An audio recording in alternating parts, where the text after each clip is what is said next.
Ispahani Mirzapur zero আওয়ারে স্বাগত জানাচ্ছি। আমি তৌহিদ সন্তোষ। আমরা তো সাধারণত আমাদের প্রচলিত টকশোগুলো আসলে দিনের ঘটনাগুলো নিয়েই হয়, কিন্তু টকশোর মধ্যে থেকে যে কোনো বিষয় নিয়ে আলোচনা বের করে আনা, এই জিনিসটা আমাদের অদ্ভুতভাবে আমাদের মিডিয়াতে এটি দেখা যায় না। যদিও এটি যে কোনো টকশোর একটা মূল আলোচনা, যেমন পত্রিকায় সম্পাদকীয় থাকে, টকশোটা সেরকম। সেইখান থেকে আমরা আজকের যে বিষয়, প্রত্যাশার ভোট ও আগামীর রাজনীতি, অর্থাৎ আমরা মোটামুটিভাবে আমাদের অ্যাসেসমেন্ট হলো ভোটটা হচ্ছে, আর ঠিক এই মুহূর্তে আমরা এক ধরনের অনিশ্চয়তা দেখছি, যেটা কিছুদিন আগে মনে হচ্ছিল যে বিএনপি জিতবে। গত 3টি ইলেকশনে মনে জানা গেছে যে আওয়ামী লীগই জিতবে, যেটি একটি সুষ্ঠু নির্বাচনের সংজ্ঞাই হলো অনিশ্চয়তা। মানে নির্বাচনে যদি অনিশ্চয়তা ফিল না হয়, তাহলে সেই নির্বাচনটা যত যেভাবেই সুষ্ঠু বলা হোক, সুষ্ঠু হবে না।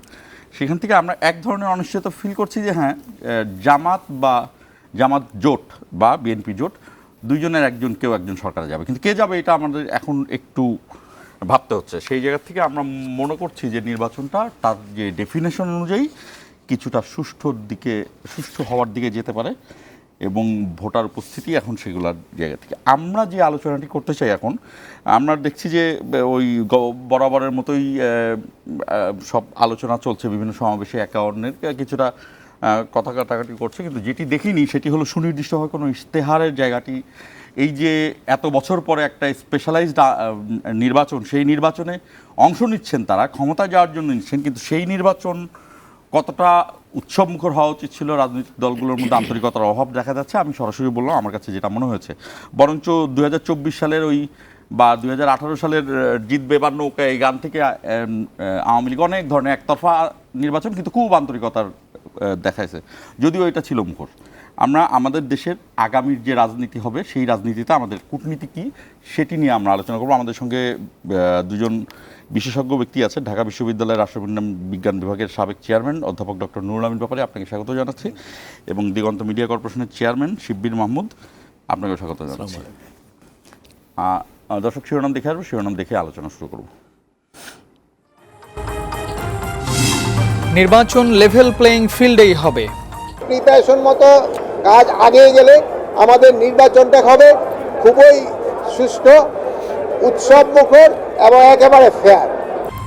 55% বেশি ভোট পড়বে আশা পররাষ্ট্র উপদেষ্টার, অনিয়ম করলে কঠোর ব্যবস্থা। পক্ষপাতিত্ব করেছেন মর্মে প্রমাণিত হয়, তাহলে পরিণতি খুব খারাপ হবে। 12ই ফেব্রুয়ারি জাতির বাক পরিবর্তনের দিন। শেরপুরে জামায়াতের আমির, ষড়যন্ত্র করে কেউ নির্বাচন বানচাল করতে পারবে না, ঠাকুরগাঁওয়ে মির্জা ফখরুল। নির্বাচনী প্রচারণায় রাজধানী এখন উৎসবের নগরী। ভোটারদের মন জয়ে প্রার্থী কর্মী সমর্থকদের প্রতিশ্রুতির ফুলছুরি, আছে অভিযোগ পাল্টা অভিযোগ। আগে আমরা নির্বাচন করেছি, কখন বেশিরভাগ কথাবার্তা বলি নাই, এখনকার বাচ্চা ছেলেগুলো বেশিরভাগ কথাবার্তা বলছে। মাঠে যেসব রাজনৈতিক দল আছে, জামায়াত ইসলামী ছাড়া বাকি সকলকে তারা অতিথির সুযোগ দিয়েছে। খুলনায় কাল তারেক রহমানের নির্বাচনী জনসভা, মঙ্গলবার দলের ইশতেহার ঘোষণা। আপিলেও হারলেন কুমিল্লার বিএনপি প্রার্থী মঞ্জু, ভোট করতে বাধা নেই মোবাশ্বেরের। এবং ইউরোপের বাজারে তৈরি পোশাকের শুল্কমুক্ত প্রবেশাধিকার নিশ্চিত করতে চায় বাংলাদেশ। দ্রুত এফটি আলোচনা শুরুর আহ্বান প্রধান উপদেষ্টার। খবর দিই, সেটি হলো যে বিপুল সংখ্যক বৈদেশিক মুদ্রা আমাদের গত মাসেও আমাদের যে বাংলাদেশ ব্যাংক, সেই বাংলাদেশ ব্যাংকে ঢুকেছে, যেটি আমরা পরিসংখ্যান থেকে পাচ্ছি। এর আগের সরকারদের এক ধরনের ব্যাপার ছিল যে তারা ঢুকুক না ঢুকুক এক ধরনের আয়োজন করতো, কিন্তু যখন টাকাটা চুরি হয়ে গিয়েছিল 1 মাস ধরে তারা চুপ ছিল। আমরা এই সরকারের অনেক কিছুই দেখি না, অনেক কিছুই আলোচনা সমালোচনার মধ্যে আছে, তবে আমাদের যে টাকাটা জমা থাকে, আমাদের যে অর্থ জমা থাকে বাংলাদেশ ব্যাংকে, সেটি বাড়ছে। আমি অধ্যাপক নুরুল আমিন ব্যাপারী আপনাকে দিয়ে শুরু করতে চাই। আমাদের প্রচলিত গণমাধ্যমে আসলে এই আলোচনা হয় না। প্রচলিত গণমাধ্যমে আমরা অনেকটা ভিউ বিজনেস করি আর কি, যেটি পপুলার জনপ্রিয় মাধ্যম। এই একজন আরেকজনকে, যেমন ধরেন বেশিরভাগ আলোচনা হচ্ছে মির্জা আব্বাস আর পাটোয়ারির মধ্যে কী কী আলোচনা হচ্ছে, এইসব ইয়েটি কে কাকে অসম্মান করলো সেটি নিয়ে আলোচনা না, মানে কে কাকে কতটা পচাইলো এটা নিয়ে আলোচনা। আমি একটু সুনির্দিষ্টভাবে জানতে চাই যে বাংলাদেশের কূটনীতি, বাংলাদেশের রাজনীতি, এবং আমরা যে সংবিধানটাকে বদলাতে চাচ্ছি নাকি নতুন করতে চাচ্ছি, এই জায়গাগুলোর আসলে কি সমাধান কি হবে? মানে আগামীতে এই ভোটে যে কোনো একজন জিতবে, একজন বিরোধী দলে যাবে, সেখানে আমাদের রাজনীতির জায়গাটা বা ডিপ্লোমেসিটা কি হবে? আপনাকে অনেক ধন্যবাদ। আপনি যে প্রশ্নটা করেছেন এই প্রশ্নটা সবচেয়ে সুন্দর হতো। আপনি যেটাই বললেন, বড় বড় সমস্ত রাজনৈতিক দলগুলো নির্বাচন ইস্তেহার দেয় এবং খুব সম্ভবত বিএনপি দুদিন পরে নির্বাচন ইস্তেহার দিবে, এনসিপি দিয়েছে, জামাত ইসলাম হয়তো বা দিবে। নির্বাচনের ইস্তেহারে কিন্তু এগুলি লিপিবদ্ধ থাকে যে তাদের পররাষ্ট্রনীতি কী হবে, অর্থনৈতিক কর্মসূচি কী হবে, আপনার উন্নয়নমূলক কী কী কাজ হবে। অর্থাৎ নির্বাচনটা হচ্ছে ইস্তেহারের মাধ্যমে একটা কমিটমেন্ট দেওয়া, অঙ্গীকার। অর্থাৎ আমাকে ভোট দাও, এই যে আমি অঙ্গীকার দিলাম, এই অঙ্গীকারগুলি বাস্তবায়িত করবো আমি 5 বছরের মধ্যে। একটা দল মাত্র ইস্তেহার দিয়েছে, এনসিপি। যা হোক, হ্যাঁ, সবাই দিবে। তো সেখানে তারা বলবে তাদের পররাষ্ট্রনীতি কী থাকবে, কোন রকম। আমরা রাষ্ট্রবিজ্ঞানের ছাত্র হিসাবে আমরা বলি সাধারণত পররাষ্ট্রনীতি বিশেষ করে ডোমেস্টিক পলিসির প্রতিফলন হয়। অর্থাৎ ওই তারেক রহমান সাহেব কিন্তু একটা কথা বলছেন, আবার হঠাৎ করে আমি নিয়ে আসলাম এই প্রশ্নে, আপনার প্রশ্ন জিজ্ঞেস করেছিল তাকে যে না, আপনি ভারতের সাথে আপনার পররাষ্ট্রনীতি কী হবে। উনি সত্য এই উত্তরটা উনি ভালো দিয়েছেন। উত্তরটা দিয়েছিলেন, আমার দেশের জনগণ যদি মনে করে ভারতের সাথে শীতল সম্পর্ক হবে, তাহলে আমি ভারতের সাথে শীতল সম্পর্ক স্থাপন করব। আমার দেশের জনগণ যদি মনে করে ভারতের সাথে উষ্ণ সম্পর্ক হবে, আমি তাহলে ভারতের সাথে উষ্ণ সম্পর্ক স্থাপন করব। This is the main policy of a leader of a country. অর্থাৎ ফরেন পলিসি ক্ষেত্রে foreign policy is always determined by the domestic policy. অর্থাৎ দেশের জনগণ কী করবে সেটার ভিত্তিতে নির্ভর হবে। আর যদি আপনার আমাকে রাষ্ট্রবিজ্ঞান, ফলোইং দ্য পিপলস ডিটারমিনেশন, হ্যাঁ রাইট, জনগণ যেটা আমার ডোমেস্টিক পলিসি, তাকে তো যে আওয়ামী লীগ যে পলিসিটা নিয়েছে, আপনি দেখেন যেই পলিসি ভারতকে উজাড় করে দিলাম, এটা করলাম ওটা করলাম, এই 15টি বছর যা করছে, জনগণ তো মানে নাই, ভালোবাসা নাই, যার জন্য বিদ্ধ হওয়ার ওইটাও একটা কারণ। হ্যাঁ, যে তুমি আমার দেশের সম্পদ কেন দিচ্ছ, হ্যাঁ তুমি এটা কেন করছো, আমার দেশে সার্বভৌমত্বের বিপক্ষে সে কাজ করতেছে, তারপর তুমি তার সাথে বন্ধুত্বপূর্ণ সম্পর্ক স্থাপন করেছো, আমার দেশ দিয়ে রাস্তা নিয়ে যাবে।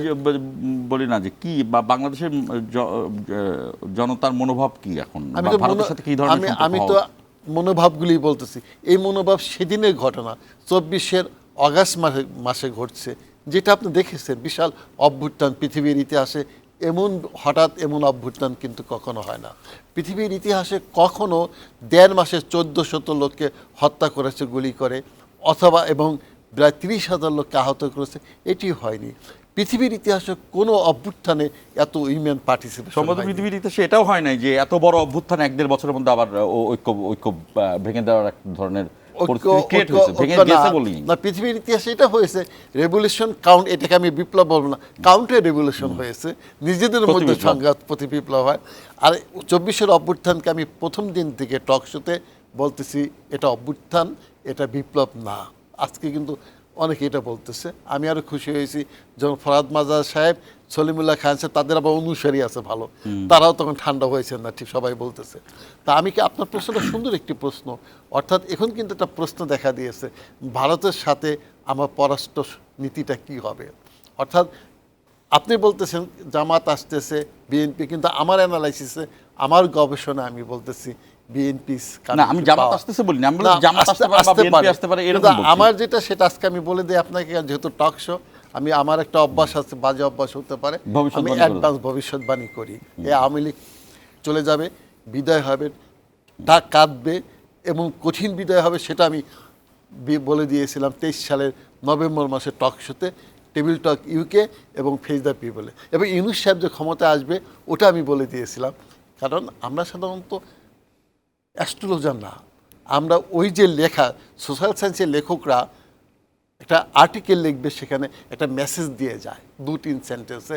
এমন একটি মেসেজ কিছু লেখা আমি পেয়েছিলাম মার্কিন যুক্তরাষ্ট্রে, এবং বর্তমান সম্পর্কে আমি কিছু মেসেজ পাচ্ছি। যেমন গত পরশুদিন আপনার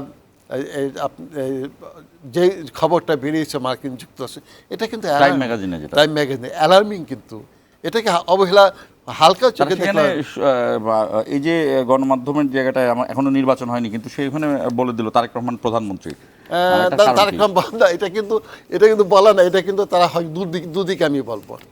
তাদের যদি গবেষণা করে যদি বলে সেটা একটা কথা, আর তারা গবেষণা ছাড়া, এটা আওয়ামী লীগের সময় কিন্তু হয়েছে। না, অনেক গণমাধ্যম তো আমি জানি যে গণমাধ্যমও লবিস্টের কাজ করে। অফকোর্স এখানে তো করে। আপনার যেই লেখাটা ওটা তো হয়েছে, আপনি যেই লেখাটা তুললেন, আলোচনা করলেন, ওই লেখাটা তো এটা হয়েছে। ওই লেখাটা দেখেন বিএনপি তারেক রহমান সাহেবকে এত সমালোচনা করেছে, কিন্তু তার আগের যে একটি সরকার ছিল আওয়ামী লীগ সরকার, শেখ হাসিনা ওয়াজেদকে কোনো কিছু বলেছে? অত বলে নাই।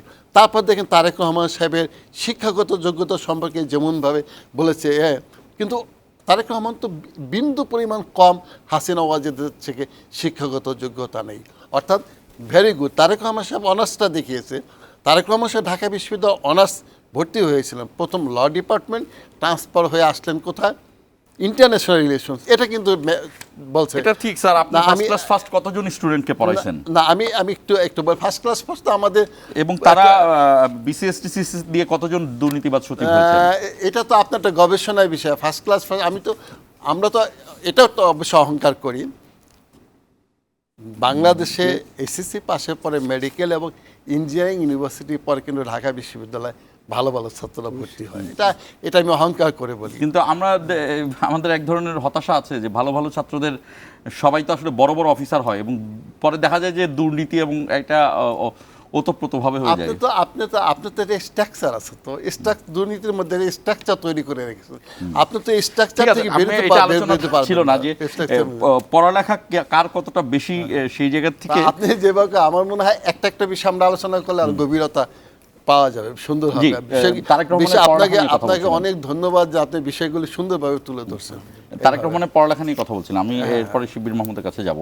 আপনি শেষ করেন এটা। তারেক রহমানের পড়াশোনা যেটা সেটা হয়েছে, আপনি যেটা আমরা বললাম যে ল ডিপার্টমেন্টে ভর্তি হওয়ার পরে যে ট্রান্সফার হয়ে ইন্টারন্যাশনাল রিলেশনসে অনার্স, সাবসিডিয়ারি পলিটিক্যাল সায়েন্স, যার জন্য আমি ছাত্র হিসেবে থাকি, এই জন্য আমি বলতেছি।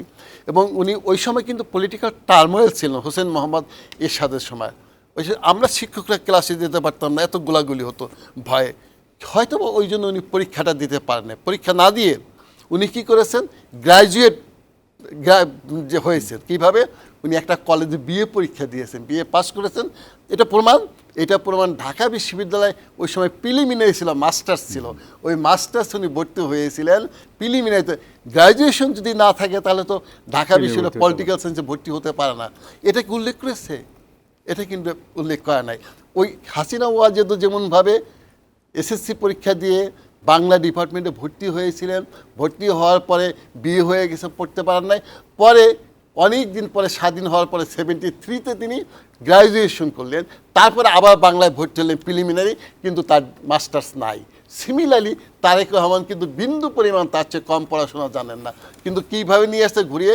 সবসময় দেখবেন কিছু পশ্চিমা দেশের মিডিয়াগুলো এমনভাবে একটা পার্টির প্রতি দুর্বল, কল্পনা করা যায় না অন্য পার্টিকে তারা কোথায় একটু দুর্বলতা পাবে সেটাকে বেশি করে তুলে ধরে। আমি এই প্রসঙ্গটা আমরা সেকেন্ড ডিসপ্লে আরও বিশদভাবে বলবো। শিবির মাহমুদ, আপনি দীর্ঘ সময় যেমন ব্যবসার সাথে জড়িত, আপনি গার্মেন্টস শিল্পের সাথে জড়িত ছিলেন, এবং গণমাধ্যমও আপনার দুটি গণমাধ্যম, একটি নয়াদিগন্ত এবং আরেকটি দিগন্ত টেলিভিশন দুটি ছিল। গণমাধ্যমের এই যে রাজনীতি এবং পররাষ্ট্রনীতি, এটার সাথে গণমাধ্যমের তো কানেকশন আছে। গণমাধ্যম কেমন হয়? আমাদের গণমাধ্যম তো অনেকগুলো গণমাধ্যম ছিল, আমি স্যারের কাছেও আসবো এই বিষয়ে। আমাদের এই অনেকগুলো গণমাধ্যম ছিল। এই গণমাধ্যমগুলো গত 15-17 বছরে কেমন হয়েছে, আর আমাদের রাজনীতি, গণমাধ্যম কি রাজনীতিকে পথ দেখায়, নাকি রাজনীতি পররাষ্ট্রনীতি গণমাধ্যমকে পথ দেখায়? কোনটা আসলে সঠিক জায়গা? আপনার কি মনে হয় যে আগামী গণমাধ্যমের কেমন হওয়া উচিত? আপনি তো বড় কঠিন প্রশ্ন করলেন। আমি হালকা পাতলা মানুষ, আমার সাথে যিনি আছেন ওনার থেকে শিখলাম যে ওই ব্যাপারেও আমি কিছু বলবো, এডুকেশনের ব্যাপারে। আপনি যেটা বলছেন, গণমাধ্যম কি পররাষ্ট্রনীতি পরিচালনা করবে, না রাজনীতিবিদরা পররাষ্ট্রনীতি করার পরে গণমাধ্যম বলবে? দুইটা অঙ্গাঙ্গিকভাবে জড়িত। এখন আমাদের প্রথম সিদ্ধান্ত নিতে হবে গণমাধ্যমগুলো সত্য বলতেছে কিনা। এটা আমাদের আপনার এর আগের একটা অনুষ্ঠানে আমি মিথ্যা ফ্রেমের কথা বলেছি। সেই গণমাধ্যম যদি মিথ্যা ফ্রেম করে, মিথ্যা কথা বলে, তাহলে তো একরকম। ধরুন আমার দেশে আপনি, আমি, স্যার, আমরা যে এলাকা থেকে এসেছি, আমাদের মধ্যে কিন্তু কোনো হিন্দু, মুসলমান, বৌদ্ধ, খ্রিস্টান কোনো ভেদাভেদ নেই। আমরা তাদের অনুষ্ঠানে গেছি, তারা আমাদের ঈদের অনুষ্ঠানে আসছে। পলিটিক্যাল বা অন্য কোনো কারণে যদি কোনো অন্যায় বর্তায়, সেটাকে প্রতিবেশী দেশের গণমাধ্যমগুলো এটাকে কী হিসাবে করে, এটাকে কি বলে, এটাকে হিন্দুদের প্রতি অত্যাচার হিসাবে প্রচার করে। কিন্তু আমার জীবদ্দশায় আমাদের বহু হিন্দু ফ্রেন্ড আছে, কোনোদের কারো বাড়ি লুট করতে দেখিনি আমরা। যদি কোনো সমস্যা হয়ে থাকে, সে প্রতিবেশীর ধন সম্পদ নিয়ে হতে পারে, কিন্তু এটা তো গণমাধ্যমে প্রচার করে, একটা মিথ্যা প্রচার, নম্বর ওয়ান। এখন 17 বছর অনেকে সত্য কথা বলতে পারেনি, আপনারা যে কথাটা বলেছেন। তো সত্য নিয়ে তো আমরা প্র্যাকটিসই করিনি। আমাদের প্র্যাকটিস করলে না সত্য লেখা আমাদের মধ্যে আসবে এবং ইনোভেটিভ আইডিয়া আসবে। সেটাকে আমরা করতে পারছি? সেটা গত 1.5 বছরে আস্তে আস্তে কিছু প্রকাশ পাচ্ছে এবং আমরা টকশোতে এসে কথা বলতে পারতেছি। এইটার জন্য আমি সবসময় বৈষম্য বিরোধীর যে আন্দোলন হয়েছে তাদেরকে সবসময় ধন্যবাদ জানাই। তা না হলে আমাদের এটা এখানে আসতো না। এখন আপনি পররাষ্ট্রনীতি বলেন, দেখেন ইউএসের যখন একজন প্রেসিডেন্ট চলে যায়, আমি জানতাম না এরকম প্রশ্ন করবেন কিনা, তো আমার যেটা আইডিয়া আছে সেটা বলতেছি। তারা সাউথ ইস্টের একজন, আফ্রিকাতে আরেকজন, মিডল ইস্টে আরেকজন, এরা সবাই উপমন্ত্রী পর্যায়ে সবগুলো কন্ট্রোল করে। কেমন? এখন একজন মন্ত্রীর যে পাওয়ার থাকে, একজন আমলার ওই পাওয়ারটা থাকে না। এবং পুরা ইউএসএ সবাইকে এভাবে নেটের মধ্যে ধরে রাখছে, কোথায় কী হচ্ছে ইনস্ট্যান্টলি জানে তারা। আমাদের 18 কোটি লোক, আপনি একজন ফরেন উপদেষ্টা রাখছেন, আর বাকি সবাই সেক্রেটারি লেভেলে বা জুনিয়র লেভেলে সবাই বিভিন্ন ডেস্ক দেখে, আফ্রিকার desk, middle east desk, Japan desk. কিন্তু তাদের ডিসিশন নেওয়ার মতো ক্ষমতা কতটুকু দিয়েছেন? তাদের সবাইকে উপদেষ্টাকে যেতে হয়। তাহলে ডিসিশনগুলো ঠিক মতো হচ্ছে কিনা এটা আমরা জানি না।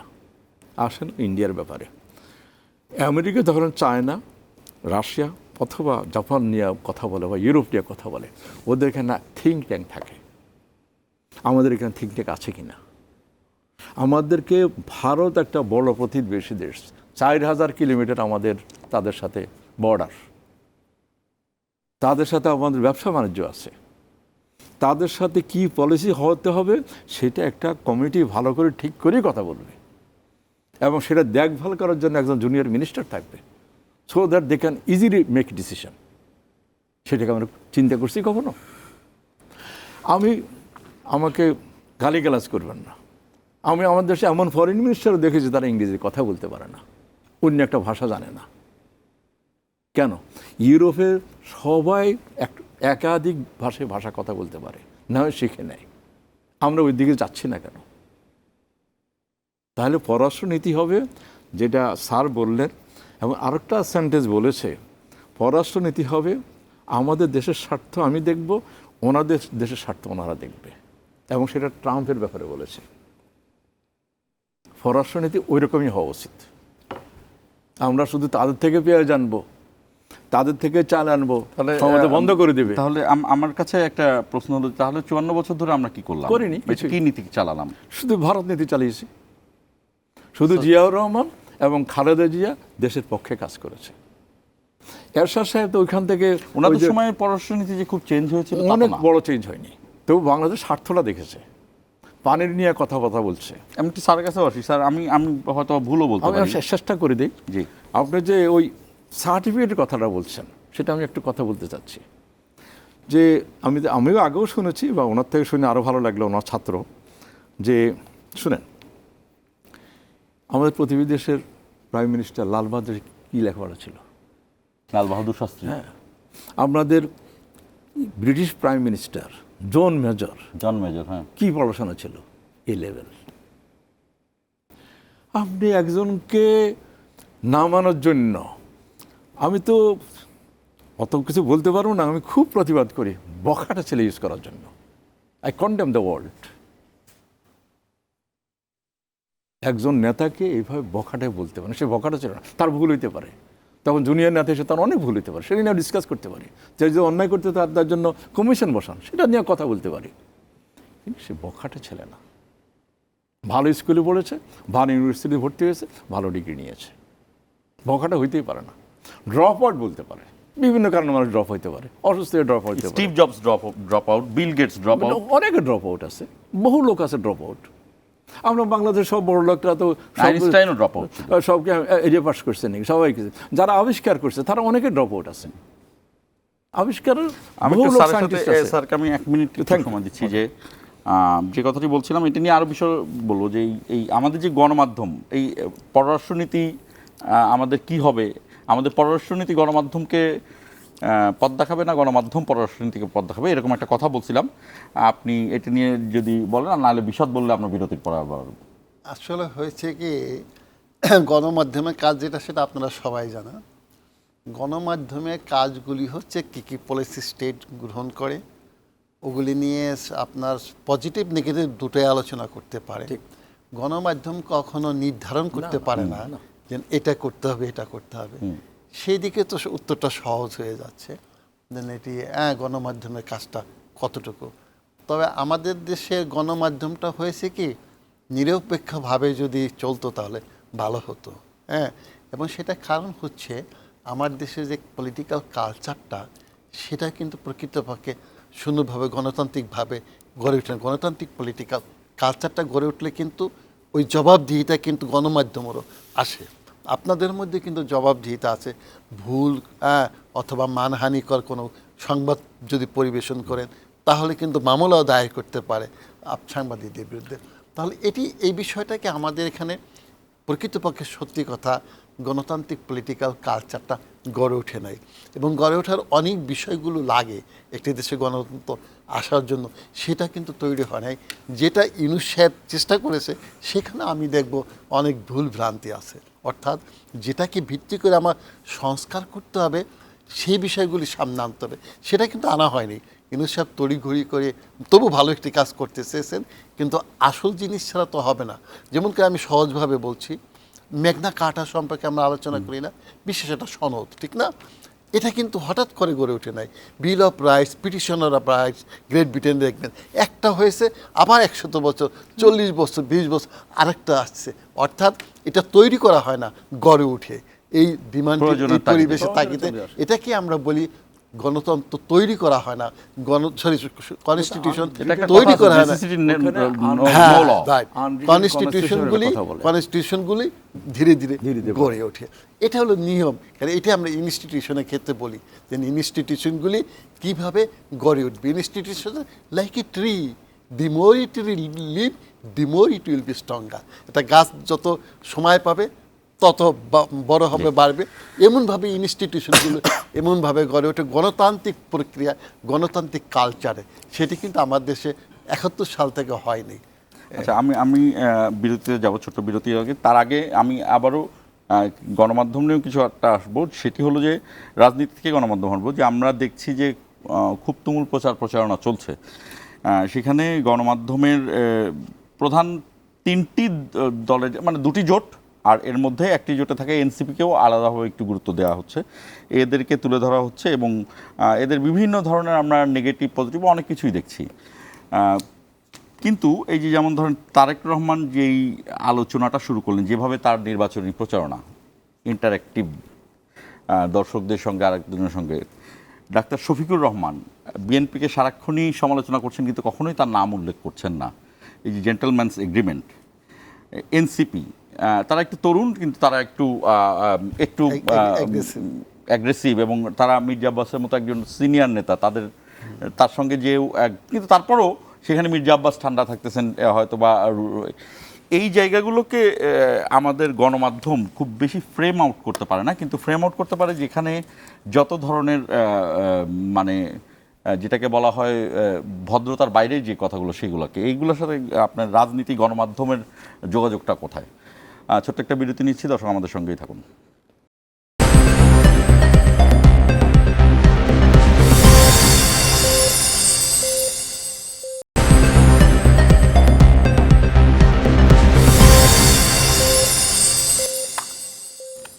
স্বাগত ইসমানী মির্জাপুর জিরো আওয়ারে। আমরা যে আলোচনাটা করছিলাম যে আমাদের গণমাধ্যমগুলো এই যে নির্বাচনের যে সংবাদ প্রচার করা হচ্ছে সেই জায়গার থেকে এই 1-1.5 বছরে আমাদের গণমাধ্যমের মধ্যে কতটুকু আপনি দেখলেন পরিবর্তন, বলবো না, দায়িত্ববোধের কথা বলবো যে এটা আছে। দায়িত্ববোধ না, আসলে গণমাধ্যমের তো আসলে কোনো দায়িত্ব নেই, তার দায়িত্ব হলো একমাত্র সত্যের জায়গাটা ঠিক করা, সেটি বলা। আরেকটি বিষয় এখানে ধরে রাখি যে যেটি বলেছিলাম যে বাংলাদেশের গণমাধ্যমটা কি মানে রাজনীতি কি গণমাধ্যমকে নিয়ন্ত্রণ করবে না গণমাধ্যম রাজনীতিকে নিয়ন্ত্রণ করবে, এটাকে আরেকটু যদি বলতেন। এটাকে আপনি যেটা সুন্দর প্রশ্ন, সেটা যেমন আমরা ছাত্রদের দিয়ে থাকি, অর্থনীতি কি রাজনীতিকে নিয়ন্ত্রণ করবে না রাজনীতি অর্থনীতি নিয়ন্ত্রণ করবে, সেখানে আমরা বলে রাখি যে অর্থনীতি রাজনীতিকে নিয়ন্ত্রণ করবে। কেউ কেউ বলে, হ্যাঁ, যেমন অ্যারিস্টটলের বলছিলেন রাজনীতি অর্থনীতিকে নিয়ন্ত্রণ করবে। আপনি প্রশ্নটা ধরছেন, আপনার প্রশ্ন অত গভীরতা না, খুব আমি সহজভাবে বলি, সেটি হচ্ছে প্রকৃতপক্ষে রাজনীতি নিয়ন্ত্রণ করবে। আপনার যদি রাজনীতি নিয়ন্ত্রণ ওই ক্ষেত্রে রাজনীতি নিয়ন্ত্রণ করবে আপনার গণমাধ্যমকে। তবে আপনি বলতে পারেন তাহলে কোন রাজনীতি কোনটা করবে, হ্যাঁ, ওইটাই জানার জন্যই আমি এই প্রশ্নটা করেছি। যেমন আপনি যদি মনে করেন গণতান্ত্রিক রাজনীতিতে কিভাবে নিয়ন্ত্রণ করবে, আবার ফ্যাসিজমের মধ্যে কিভাবে নিয়ন্ত্রণ, মানে গণমাধ্যমের মধ্যে বোঝা যায় যে রাজনীতি কি চলছে। আর আমি আপনাকে সহজ করে বলে দিচ্ছি, আপনাদের যে মিডিয়াগুলি, যে সংবাদপত্রগুলি যেটি প্রচারিত হয়, প্রকাশ করা হয়, এগুলি কিন্তু স্বার্থ রক্ষা করে, যিনি মালিক তার মালিকের স্বার্থ রক্ষা করে। তাহলে আমি দেখব আপনারা যারা চাকরি করেন তাদের একটা স্বার্থ আছে, তাদের চাকরি হচ্ছে আপনার বেতন কী পাবেন, সুযোগ সুবিধা কী পাবেন, এবং এই মালিক কিন্তু তার স্বার্থ দেখে, অর্থনৈতিক স্বার্থ দেখে, রাজনৈতিক স্বার্থ দেখে, কোন পার্টিটা কোনো মনক্ষুণ্ণ হয় কিনা, তাদের স্বার্থ নষ্ট হয় কিনা, নষ্ট হলে বিজ্ঞাপনটা দিবে না, অথবা পেপারটাকে ব্যান করে ফেলতে পারে। ফলশ্রুতিতে বিভিন্ন দিকে দেখে তারা খবরটা প্রকাশিত করে। তাহলে আমরা দেখব এখানে মুক্তভাবে, মুক্তমনা, স্বাধীনভাবে গণতান্ত্রিক অধিকারগুলি যদি দেয়, তাহলে আমরা দেখব যে ওই সাংবাদিকরাও তাদের বাস্তব সংবাদটা পরিবেশন করতে পারবে এবং বাস্তবভাবে বিশ্লেষণ করতে পারবে। কিন্তু আমরা দেখতেছি যে এটা বেশ কিছু প্রথম দিকে কিন্তু আমরা কিছু কিছু সময় ছিল, যেমন আমরা পাকিস্তানকে যতই দোষারোপ করি, সে সময় দেখবেন ইত্তেফাকের মতো একটা পেপার কিন্তু যেভাবে লেখে একটি দেশের স্বাধীনতা যুদ্ধের সময় গুরুত্বপূর্ণ ভূমিকা পালন করছে, এমনভাবে কিন্তু একটি পেপার এখন গড়ে উঠতেছে না। তো ফলশ্রুতিতে কী হয়েছে, সাংবাদিকদের সাহসিকতার প্রয়োজন, সৎ সাংবাদিকের প্রয়োজন, সৎ লেখকের প্রয়োজন, সাহসিকতার প্রয়োজন। এভাবে গড়ে উঠতেছে না আপনাদের মধ্যে থেকে, যেমন করে শিক্ষকদের মধ্যে থেকে গড়ে উঠতেছে না। যেমন সুবিধাবাদী দৃষ্টিটা, সাংবাদিকরা যেমন সুবিধা নেওয়ার চেষ্টা করেছে। দেখেন, আগে কিন্তু ঢাকা বিশ্ববিদ্যালয়ে শিক্ষকদের নিকট চলে যেত পলিটিশিয়ানরা পরামর্শ গ্রহণ করার জন্য, কিন্তু আপনার দেখব 15টি বছরে কী দেখেছি, ঢাকা বিশ্ববিদ্যালয় ভাইস চ্যান্সেলর, অন্য অন্য পদ যারা নিয়েছেন, তারা ক্ষমতাসীনদের পাশে এসে বসে থাকতো, অর্থাৎ তাদের সমালোচনা করে তো দূরের কথা, বসে থাকতো তাদের খুশি করার সময়। এই অভ্যুত্থানের সময় দেখেন পরামর্শ দেওয়ার থাকতো না। আপনি দেখেন একটা পরামর্শ চেয়েছিল শেখ হাসিনা ওয়াজেদ 3 তারিখে গণভবনে, এখন আমি কি করব, হঠাৎ করে বিশ্ববিদ্যালয়, একটি জাতীয় বিশ্ববিদ্যালয় এক্স ভাইস চ্যান্সেলর, ওই সময় বর্তমানে তো নেই, বললেন যে আপনি 2.5 থেকে 2 লক্ষ লোক গুলি করে হত্যা করেন, তারপরে কি হবে শান্তি। এটি কি উনি কি উনি বুদ্ধিজীবী বাস্তবমুখী পরামর্শ দিয়েছেন? দেননি। কেননা ওই যে তিনি সুবিধা নিয়েছেন, আবার যদি উনি থাকতে পারেন গুলি করে, তাহলে সুবিধা ভোগ করতে পারবেন। এই তো হচ্ছে আমাদের কালচার হয়ে দাঁড়িয়েছে, অর্থাৎ সুবিধাবাদী কালচার।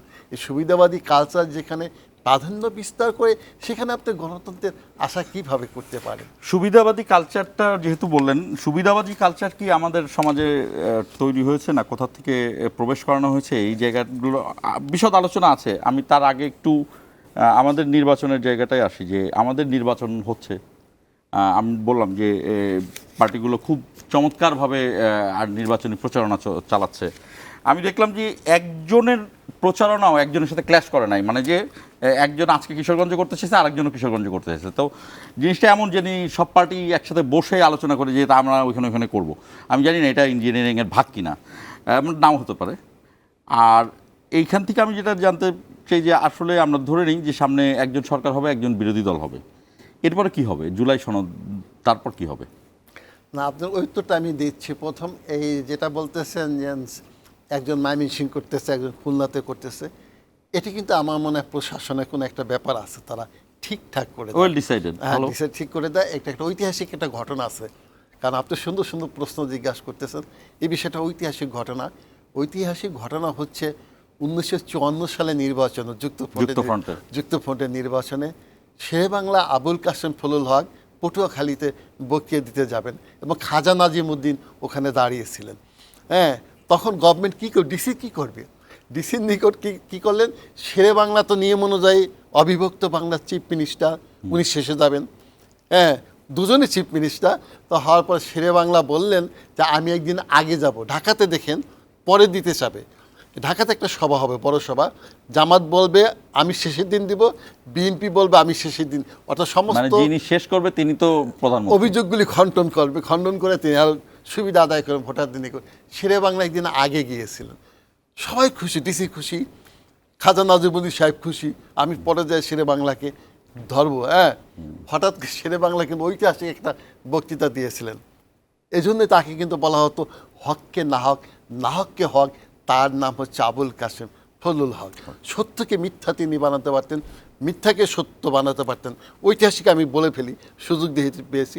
উনি বক্তৃতা দিতে গিয়ে বললেন যে ভাইয়েরা আমার, উনি ওখানে জন্মগ্রহণ করেছিলেন পিরোজপুর মনে হয়, নানাবাড়িতে, আমি এখানে বরিশালে কিছু ভোট চেতে আসিনি, আমি কয়েকটি সত্যি কথা বলতে এসেছি। সব কি সত্যি কথা? যে আমি অবিভক্ত বাংলার চিফ মিনিস্টার ছিলাম। বলে হ্যাঁ ছিলেন। আমার পরে খাজা নাজিমুদ্দিন এসেছে, হ্যাঁ এসেছে। ঘটনা জানেন? বলে আমরা ঘটনা জানি না। বলে ঘটনা হচ্ছে আমার নিকট ইংরেজরা বলল, হক সাহেব তোমাকে আজীবন যতদিন আমরা আছি ততদিন তোমাকে চিফ মিনিস্টার বানাবো। একটা কথা শুনতে হবে, কি? আমরা একটা অ্যাটম বম বানাবো। অ্যাটম বম বানাবে, তারপর কী হবে, কী লাগবে, আমার কী করতে হবে? বলে 2.5 লক্ষ লোকের হাড় লাগবে। কিভাবে আমি হাড় দেবো? বলে তুমি আর্টিফিশিয়াল ফুড ক্রাইসিস তৈরি করবা, তোমার বাঙালি মরবে 2.5 লক্ষ, ওই হাড় আমরা নিয়ে যাব, নিয়ে গিয়ে হাড় গুঁড়া করে অ্যাটম বম বানাবো। কারণ বাঙালিরা জানতো না তো অ্যাটম বম কীভাবে বানাতে হয়, তাই এই যে মিথ্যে। কিন্তু তিনি পপুলারিটি অর্জন করেছেন, বুঝাতো অত্যাচারটা।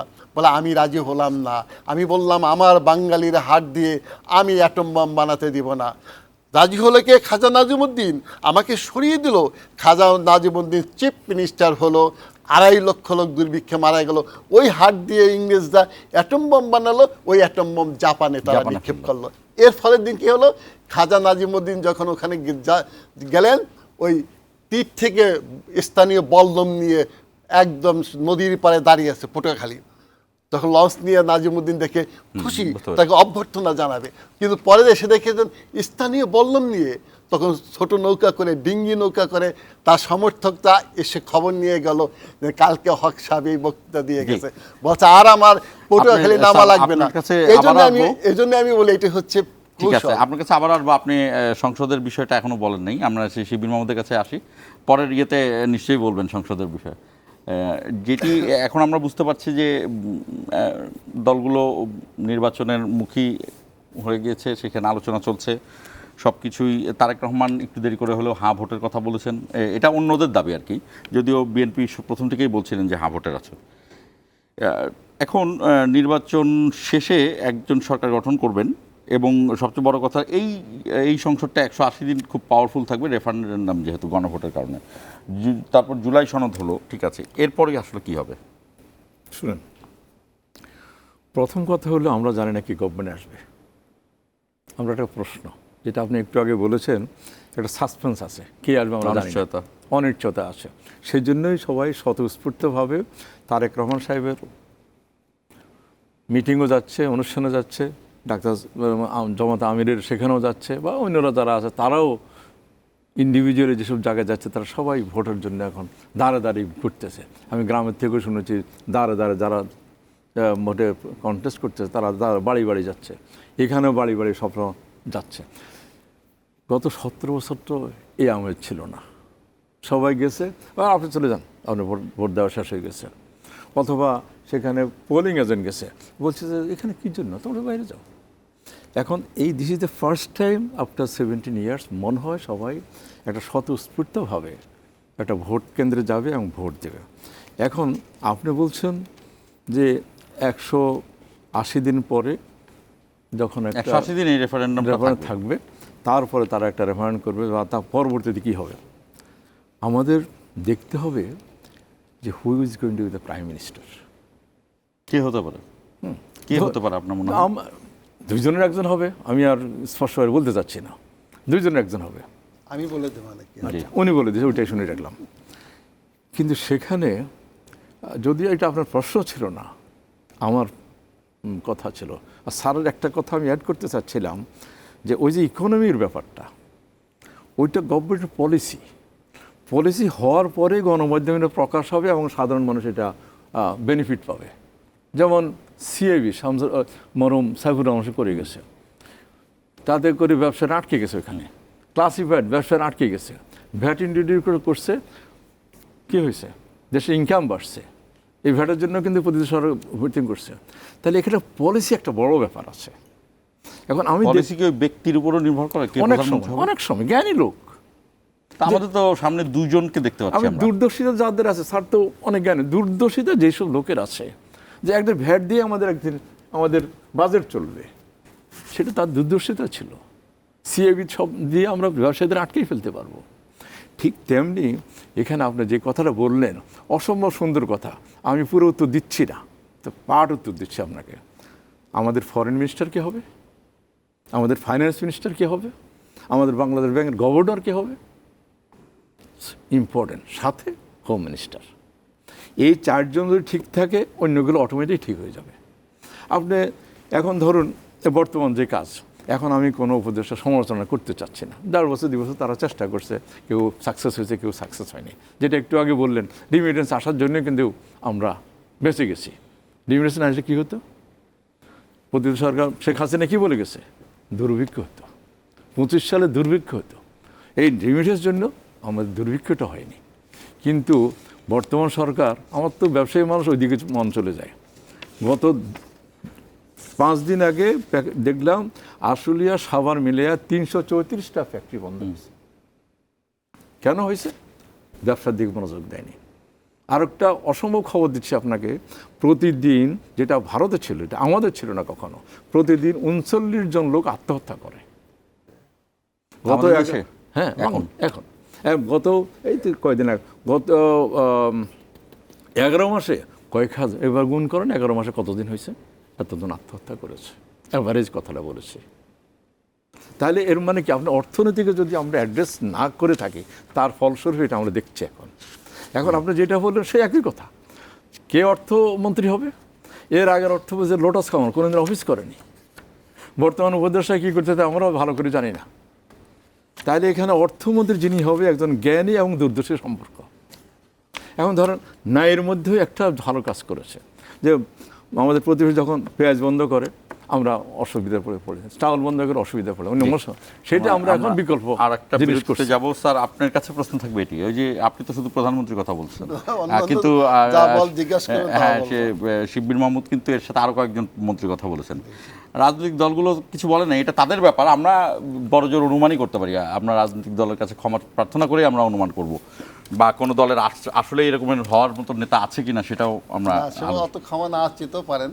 কারণ হচ্ছে কি, আপনারা যেহেতু একটা সেক্টরে কাজ করতেছেন, সেটা সিদ্ধান্ত প্রণয়ন বডিতে আপনারা কিন্তু প্রত্যক্ষ এবং পরোক্ষভাবে ভূমিকা রাখতে পারেন। এটা সব দেশে। আমরা ছোট্ট একটা বিরতি নেব। দর্শক আমাদের সঙ্গে থাকুন, 1 মিনিট পরে ফিরছি।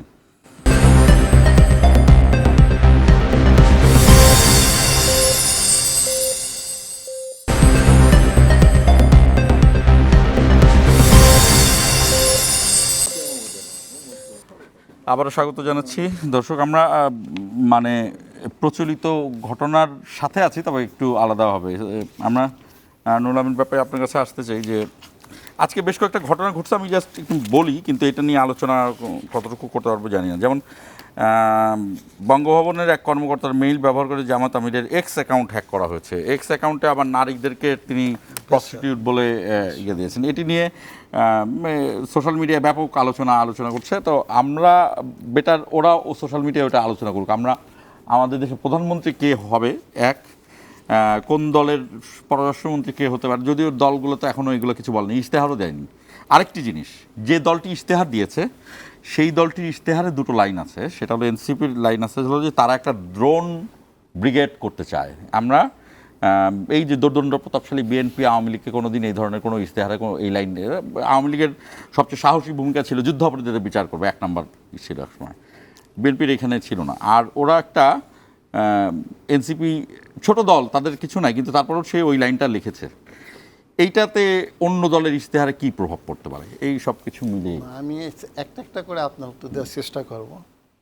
আপনি প্রথম যে এই প্রশ্নটা জিজ্ঞেস করেছেন, ভাবি প্রাইম মিনিস্টার কে হবে, উড বি প্রাইম মিনিস্টার, সেই ক্ষেত্রে হয় কি এই ধরনের কিছু আমাদের বলতে হলে আমরা যারা এই ডিসিপ্লিনে পড়াশোনা করি, আপনার গবেষণা করি, সেখানে আমাদের কিছু হাইপোথেসিস সামনে এনে তারপর এটাকে এক্সামিন করে বলতে হয়।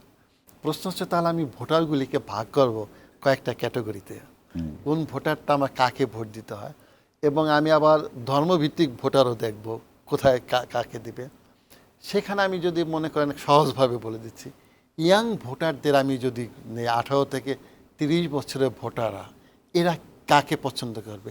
এরা পছন্দ করবে 24-এর অভ্যুত্থানের কারা নেতৃত্বে দিয়েছে, অর্থাৎ ওই যে 71 সালে যে আমার স্বাধীন হলো, ওই স্পিরিটটা অগ্রসর হতে পারে নাই, বন্ধ হয়ে গিয়েছিল।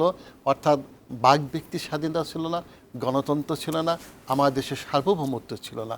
বিশেষ করে কেন্দ্র করে 24-এর অভ্যুত্থানে এই যে স্পিরিট, এটাকে রক্ষা করার জন্য কারা কাজ করবে, সেই ক্ষেত্রে ভোটারদের কিন্তু একটা অংশ ওই বিষয়টা আফোর্ড যিনি করবেন তাকে ভোট দিতে চাবেন। প্রশ্ন হচ্ছে তাদের অংশটা কতটুকু। তাদের মধ্যে আবার একটা অংশ দেখতে হবে মাইনরিটিস কতজন আছে, অর্থাৎ মাইনরিটিস যারা 18 থেকে 30 বছরের ভোটারদের, তারা কাকে ভোট দিবে। ওইখানে ওই পার্টিকা যারা নেতৃত্ব দিচ্ছে তাদের মধ্যে ইসলামিক কোনো পার্টি ছিল কি না সেটা দেখতে হবে। আরেকটা প্রশ্ন আপনি করলেন আমির সাহেবের যে কথাটা উঠে এসেছে, ওইটা অবশ্য এখন মনে হয় মীমাংসা হয়েছে। যেই শব্দটা নারীরা যদি মনে করে তারা চাকরি করলে ব্যবসা হয়ে যাবে, তাহলে তারা কাকে ভোট দিবে কিনা তাকে, এইভাবে আমরা বিশ্লেষণ করে আমরা বলি এই পার্টি জয়লাভ করতে পারে। আজ পর্যন্ত লেটেস্ট যে অবস্থা ছিল, অর্থাৎ তারেক রহমান সাহেব আসার পরে কিন্তু পরিবর্তিত সাধিত হয়েছে। আর বিশেষ করে বেগম খালেদা জিয়ার মৃত্যুর পরে জানা যায় এত লোক হয়েছে, এটা কিন্তু পলিটিক্যাল সায়েন্স ইম্প্যাক্ট হয়। এরই প্রেক্ষাপটে আমরা দেখব, আমি আজকেরটা পর্যন্ত বলতেছি Tarique Rahman would be the prime minister of this republic. আমার নিকট আমি ব্যাখ্যা করে, আমি জানি না বাহিরে আমার বন্ধুও বলবো, আমার ছোটো ভাই পিনাকি সাহেবরা, অথবা ইলিয়াস সাহেব, অথবা কনক সরাই, হি ওয়াজ মাই ডাইরেক্ট স্টুডেন্ট কনক সরাই সাহেব, এরা কি নাকি বলে আমাকে জানি না। আমরা তো বিশ্লেষণ নিয়ে, তাদেরও বিশাল কন্ট্রিবিউশন 24-এর অভ্যুত্থানে, বিলিভ মি তাদের বিশাল কন্ট্রিবিউশন, আমি সম্মান করি। এখন প্রশ্ন হচ্ছে আপনি মন্ত্রী কাকে বানাবে, এখানেই কিন্তু তারেক রহমান সাহেবকে ডায়নামিক হতে হবে, তার সিদ্ধান্ত কঠিন নিতে হবে। কেননা তার সিদ্ধান্ত এমন সিদ্ধান্ত, এর উপর নির্ভর করবে উনি 5টি বছর কন্টিনিউ করতে পারে কি পারে না। কারণ আমার একটা দোষ আছে, আমি আগেও বলছি আপনাকে, আমি একটু অ্যাডভান্স কথা বলি, হয়েও যায় অনেক সময়। আবার অ্যাডভান্স কথা বলে আমি কিছু তথ্য ছাড়া আমি বলি না। কারণ এই যে টাইম ম্যাগাজিন, এটি কিন্তু ইঙ্গিত দেওয়া, কারণ আপনারা জানেন 111 হওয়ার আগে কিন্তু -2 সম্পর্কে অনেক কিছু হয়েছে, একটা কিছু হয়েছে তো এবারে কিন্তু আসার আগে লেটেস্ট দেখবেন কিছু হওয়ার আগে আমেরিকান অ্যাম্বাসেডার আছে পিটার হাস সাহেব কি দৌড়াদৌড়ি করছে, এটা করছে ওইটা করছে, বলছে আমেরিকাকে কী করে ঠিক করবো, হয়ে গেছে।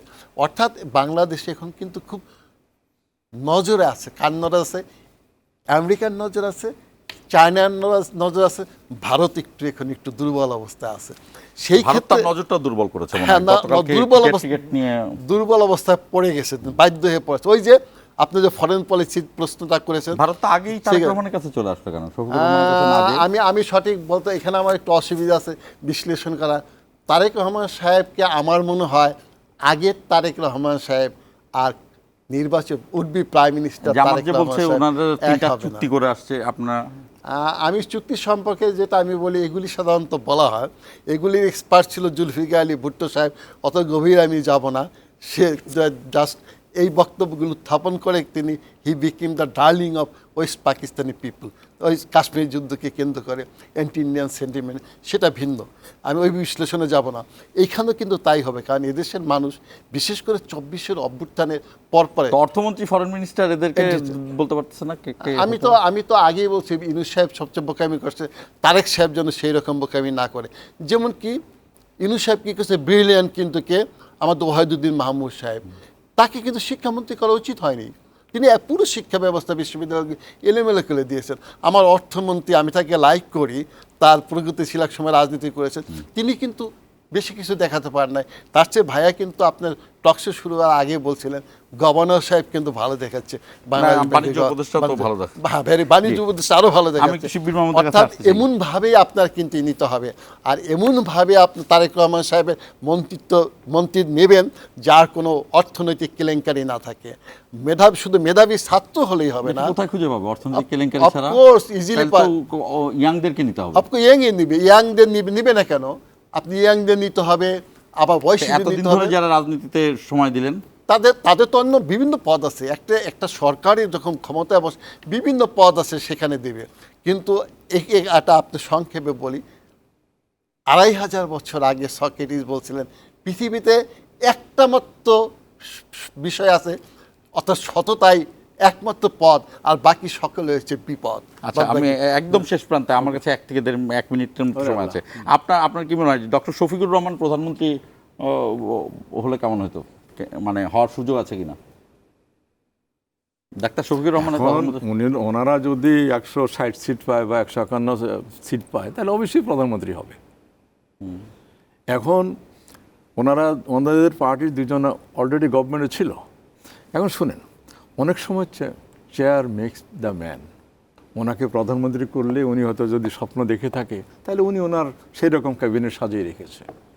আমরা আশা করবো ওইরকম একটা ভালো প্রধানমন্ত্রী হবে। কিন্তু কথা হলো, আগে এমপি হয়ে 151 সিট পাইলে না ওনার কথা চিন্তা করবো আমি।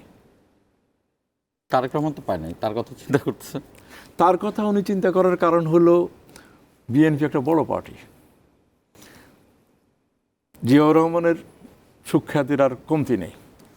ম্যাডাম খালেদা জিয়ার একটা লাইন বলতে সময় দিবেন, যে টাইম ম্যাগাজিন যে তারেক রহমান সাহেবের উপরে যেটা করলো, বখাটা ছেলে ইত্যাদি ইত্যাদি বলে, ডক্টর অ্যাসিস্ট্যান্ট সেক্রেটারি জেনারেল ছিল ইউএনের, আমি নামটা খেয়াল করতে পারি, ডক্টর মাহবুবুল হক অথবা মাহমুদুল হক, যিনি অ্যাসিস্ট্যান্ট সেক্রেটারি জেনারেল ছিল, উনি এমন অমৃত সেন হিউম্যান, হ্যাঁ পাকিস্তানের অ্যাসিস্ট্যান্ট সেক্রেটারি ছিল, বড় বড় অর্থনীতিবিদ। ওনারা হিউম্যান রিসোর্সের উপরে একটা জিনিস আবিষ্কার করছেন, বুঝছেন কীভাবে মেজারমেন্ট করা হয় অর্থনীতি। উনি 1998 সালে মারা গেছেন। উনি একটা কথা বলছেন এক সেন্টেন্সে, যে আমি যেটা বেনজির ভুট্টো এবং ইন্দিরা গান্ধী থেকে আশা করেছিলাম সেটা আমরা ম্যাডাম খালেদা জিয়ার পাইছি, বিকজ অফ এডুকেশন। এর উপরে জোর দিয়েছে মেয়েদের এডুকেশন। আমি এটা এই জন্য আনলাম, ওনাকে দেখা দেখি নাইজেরিয়া পর্যন্ত মেয়েদের এটা নিয়ে বলছে। আচ্ছা, এখন হয়তো আরো কয়েকটা কান্ট্রি করছে, তার জন্য তো কোনো টাইম ম্যাগাজিন কোনো প্রচ্ছদ করেনি। আমাদের আমি আবারও আপনার মধ্যে বলতে চাচ্ছি, এটা আমি কন্ডেম করলাম। Thank you. আচ্ছা, আপনাদের দুজনকে স্বাগত জানাচ্ছি। হ্যাঁ, খালেদা জিয়ার এই বিষয়টা অদ্ভুত যে তিনি নারী শিক্ষার জন্য কাজ করেছেন, তিনি বাণিজ্যের জন্য কাজ করেছেন, ব্যবসা বাণিজ্যের জন্য কাজ করেছেন, তার সময় রোহিঙ্গা এসেছিল সেই প্রত্যাবর্তনটা করেছেন। অথচ খালেদা জিয়াকে শুনতে হয়েছে তিনি চুল ফুলায় সংসদে যান, তিনি 3-4টা জন্মদিন পালন করেন, তিনি পড়ালেখা জানেন না। অর্থাৎ যেটাকে ইংলিশে স্লাট শেমিংয়ের সব কিছু তার জন্য করা হচ্ছে। কে করেছেন? তার বিপরীতে যিনি বলেছেন। অথচ খালেদা জিয়ার কিন্তু এই বিষয়ে কোনো ধরনের মানে অভদ্র কোনো শব্দ আমরা শুনিনি। কিন্তু আমরা আবার এটাও দেখেছি যে এই যে খালেদা জিয়া যে ভদ্রতার মতো আলোচনা রেখেছেন, এটিও কোনো আলোচনা হয়নি কারো কাছে। কেউ বলেছেন যে উনি আসলে রাজনীতি পারেন না, বোঝেন না। উনি মারা যাওয়ার পর অনেকে খুব ফেটে পড়েছেন যে উনি আসলে প্রধান রাজনীতিবিদ। বেঁচে থাকলে এরকম বললে হয়তো বা ওনাকে আমরা আরও রাজনীতিবিদ পেতাম। যাই হোক, আগামী দিনে কে প্রধানমন্ত্রী হবে আমরা জানি না এখনও। এটা যে আলোচনাটা করলাম এটি একটি পারসেপশন বা ইয়ের থেকে আলোচনা করলাম, আমরা কোনো দলের প্রতি ইয়েতে নেই। যেই প্রধানমন্ত্রী হোক, বাংলাদেশের আগামী দিনের রাজনৈতিক যে স্ট্রাকচার এবং ফরেন পলিসি এটি খুবই গুরুত্বপূর্ণ। সেই জায়গাতে তাদের নজর থাকবে, সেই প্রত্যাশা রেখে শেষ করছি ইসলামী মিডিয়া বর্জির আওয়াজ।